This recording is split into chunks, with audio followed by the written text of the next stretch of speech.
اهلا وسهلا البنات، كي دايرين؟ لاباس عليكم؟ نتمنى تكونوا في احسن الاحوال يا ربي، وعيد مبارك سعيد.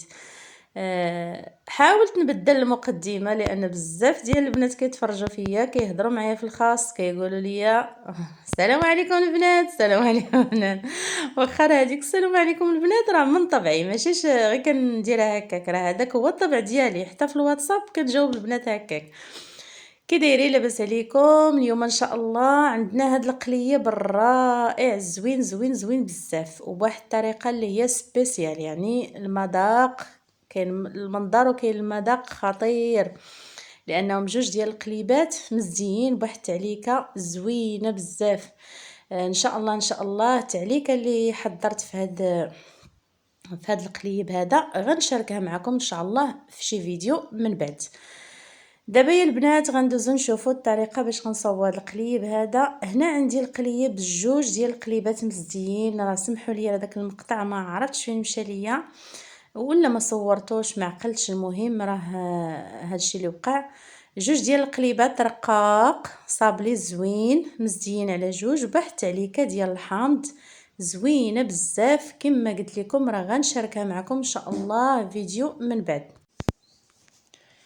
كما كتشوفوا من بعد ما زينا هذوك جوج ديال القليبات، بطبيعه الحال العجين ديال الصابلي راه شاركته معكم فيديو منفصل، غنبقى فين ما كان صابلي عندي راه غنحط لكم الرابط ديالو في صندوق الوصف. بالنسبه الى درت شي فيديو وكان فيه عجين اللي هو مختلف راه غنشاركو معكم بطبيعه الحال. اما الصابلي ديالي المعتمد راه حاطه لكم في القناه وما كنغيروش وما كنسموش.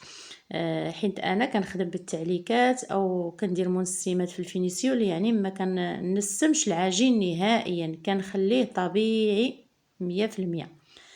هنا من بعد ما زدينا هذاك القليب برد مزيان مزيان باش ما يتغيرش ليه الشكل ديالو، يتزلق وحده على وحده ولا شي حاجه. كناخذ الشكلاط ابيض كندوبوه عادي في حمام مريم، وكنطلقوه شويه بالحليب. انا كندير فيه الحليب، ما كندير فيه لا زيت لا والو. لا بالنسبه للابيض ولا بالنسبه للشكلاط الكحل كندير فيه الحليب. ان شاء الله الفيديو اللي فيه الطريقه ديال الشكلاط حتى هو غنخليه لكم في صندوق الوصف، اللي بغات ترجعوا تشوف الطريقه باش كنصايب الشكلاط مرحبا.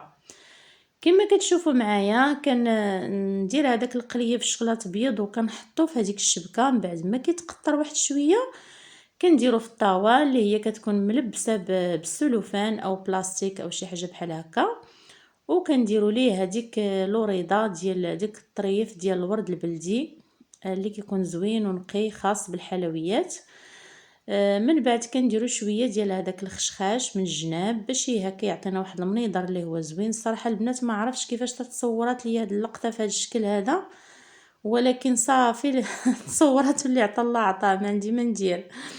كنتمنى ان الفيديو يكون واضح بالنسبه لي انا، حيت انا اللي خدمت راه دابا كيبان لي كل شيء واضح.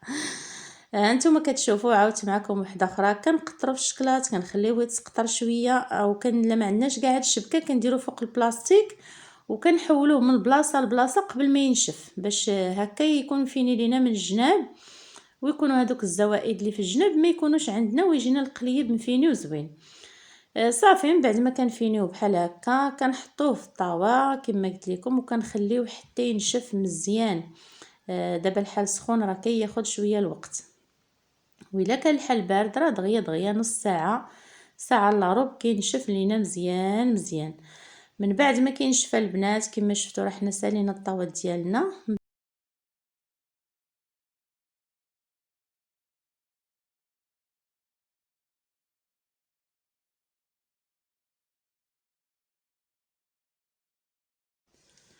من بعد البنات ما نشف لينا القليب ديالنا، نتوما كتشوفوا الشكل ديالو راه فاش غادي يعاود يتفينا من الجهه الاخرى ما تقولوش ان هذا القليب هذا هو هذاك اللي كان في الطاوه من قبل.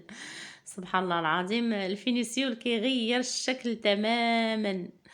هانتوما كتشوفوا كندهنوا هذاك النصف اللي ما فيه الشكلاط بالجليكوز مع العسل. دائما جوج قياسات ديال الجليكوز مع قياس ديال العسل باش ما عبرتو، واخا بالمعلقه الصغيره معلقه واحده ديال العسل مع جوج معالق ديال الجليكوز.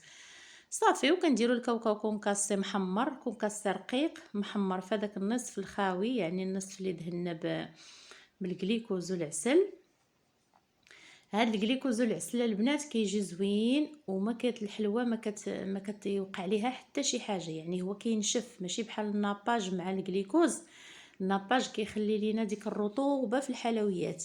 يعني الحلوه اللي بغينا نحتفظوا بها لمده اطول، او دوك الناس اللي غياخدوها ما عرفنا واش غيستعملوها في وقتها ولا من بعد، نديروا الجليكوز مع العسل حسن. هو معتمد عندي انا في الخدمه في الفينيسيو الجليكوز مع العسل، حتى في التعليكات الجليكوز مع العسل.